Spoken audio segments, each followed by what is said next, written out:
It began quietly, almost like whispers from a spy novel in the summer of 2016. U.S. diplomats stationed in Havana, Cuba, reported something strange. They felt sudden bursts of sound, vibrations they couldn't explain, and piercing pressure in their heads. At first, it sounded like stress or tropical sickness, but soon more diplomats came forward, describing the same terrifying experience: invisible waves, intense nausea, splitting headaches, sudden vertigo, and even lasting memory problems. This mystery quickly became known as Havana Syndrome, and for years, it has haunted the U.S. government, intelligence agencies, scientists, and the very people who claim their lives were upended by it. But in 2024, new reports, leaks, and investigations breathed fresh life into the controversy, suggesting that what began in Havana may not have been an accident of nature, but something far more sinister. The strange beginning in Havana. The first cases appeared among staff at the U.S. and Canadian embassies in Cuba. Diplomats and CIA officers began reporting the same bizarre cluster of symptoms. They heard what they called directional sounds: high-pitched noises, buzzing, grinding metal tones, or what one diplomat described as a beam of sound that seemed to follow them across a room. When the sound stopped, the symptoms didn't. Victims described crippling headaches, dizziness, and an inability to concentrate. Some even claimed long-term neurological damage that left them struggling with memory and balance years later. By late 2016 and into 2017, dozens of U.S. personnel and family members had fallen ill. The State Department evacuated some of them back home. The story leaked to the press, igniting speculation of a secret sonic or microwave weapon being tested on Americans. Cuba denied everything. The Cuban government said no such attack took place on its soil. But U.S. officials remained suspicious. A Cold War-era mystery had suddenly returned to the headlines, and Washington believed its adversaries may have found a way to harm without leaving fingerprints. The spread beyond Havana. If Havana was the beginning, it didn't stop there. Reports of similar incidents surfaced in China, Russia, Uzbekistan, Vietnam, India, Austria, and even Washington, D.C. In Guangzhou, China, several U.S. consulate workers complained of the same piercing sounds and neurological issues. In Moscow, CIA officers reported unexplained head trauma. In Vienna, diplomats assigned to one of the most important U.S. embassies in Europe said they, too, were being targeted. It wasn't just diplomats, it was spies. Some of the most sensitive CIA operatives working undercover in hostile environments claimed they had been struck by sudden, crippling attacks that destroyed their ability to continue working. The story wasn't just medical anymore. It was political, military, and deeply tied to espionage. By 2018 and 2019, the phrase anomalous health incidents became official government language. The term Havana Syndrome was widely used in the media, but inside the Pentagon, CIA, and State Department, officials debated endlessly. Was it a weapon, a mass psychogenic illness, environmental accidents, or a clever trick from a hostile power designed to destabilize American diplomats abroad? The weapon theory. The most chilling idea was that of a directed energy weapon. Some scientists suggested that pulsed microwave radiation could explain the symptoms. The National Academies of Sciences published a report in 2020 that identified directed energy as a plausible cause, though not proven.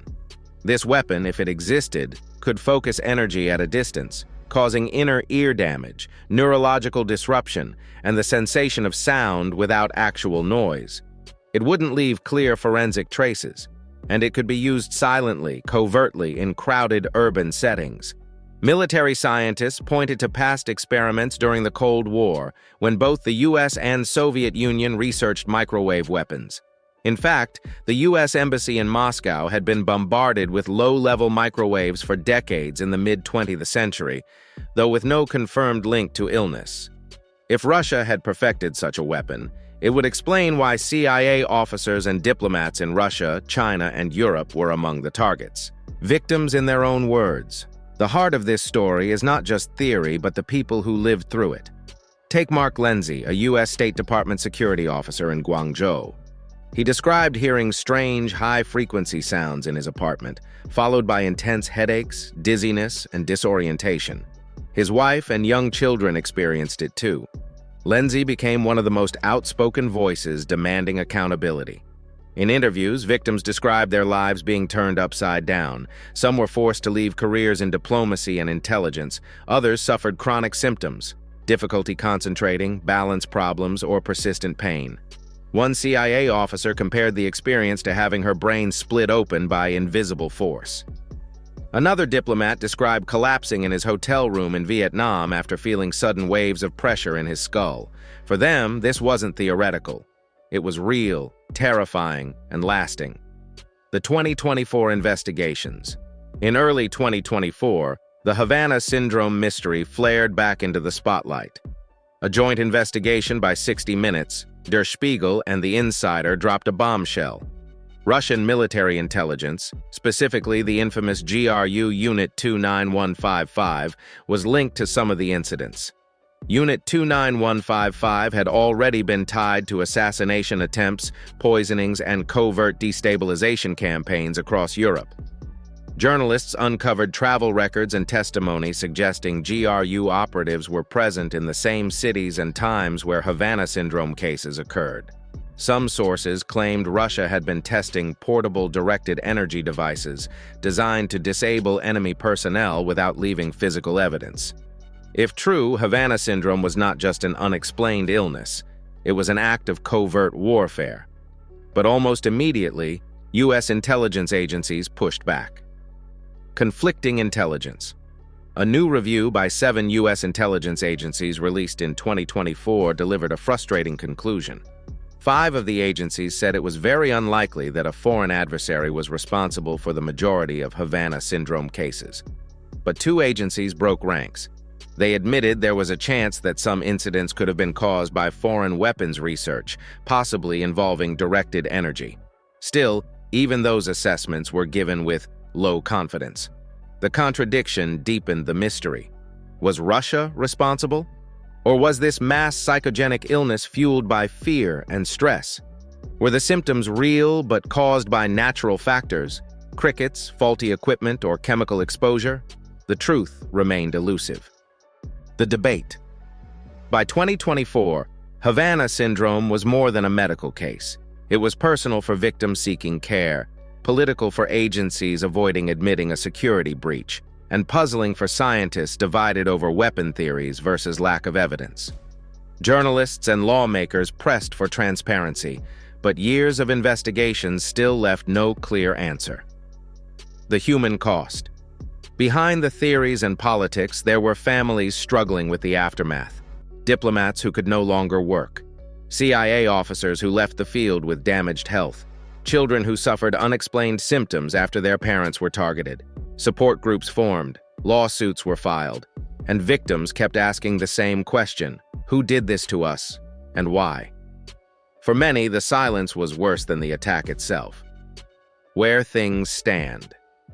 By late 2024, the U.S. government maintained its official stance.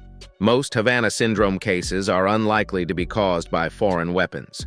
But with media investigations pointing fingers at Russia's GRU and intelligence agencies quietly acknowledging the possibility of a novel weapon, the door remained open. The truth may be buried in classified files. It may lie in laboratories developing weapons we don't yet understand. Or it may rest in the shadows of psychological stress, coincidence, and fear. What's certain is this: the story of Havana Syndrome is not over. Havana Syndrome remains one of the strangest mysteries of modern espionage, a story where science, politics, and human suffering collide. Was it mass hysteria, a secret spy weapon, or something we haven't yet imagined? What do you think? Could Havana Syndrome really be the result of a hidden weapon, or is it something else entirely? Share your thoughts in the comments, and don't forget to like and subscribe for more deep dive investigations into the world's most puzzling mysteries.